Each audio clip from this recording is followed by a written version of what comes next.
Jou hart sê ja, maar jou brein sê nee. Jy wil begin met digitale bemarking, maar jy is te bang om te begin, want iewers agter in jou kop sê dit is dalk 'n SCAM. Kom ek sê vir jou, ek kan jou help om sekerheid te kry. Skryf my begin in die comments en ek wys jou presies waar om te begin. My naam is Rihanna, ek is 55 en ek het 'n paar maande terug begin met Legacy Builders program. Dit was bitter moeilik om daai knoppie te druk. Jy weet, ek het $900 betaal vir my program. Ek kry 4 inkomste strome en ja, alles in dollar en dit word direk in my rekening inbetaal en dis 'n risikovrye besigheid. Ek maak 100% profit met hierdie besigheid.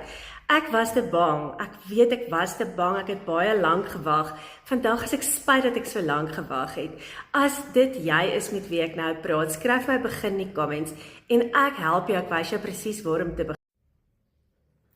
Soveel vroue wat begin het met Legacy Builders program, leef met meer vryheid en tyd vir hulle gesinne. Hallo, my naam is Rihanna, as jy nog nie weet nie, ek is 55 en ek het belê in my eie Legacy Builders program, my eie $900 besigheid. Ek help ander mamas om te begin met hulle eie besighede en om finansiëel vry te wees.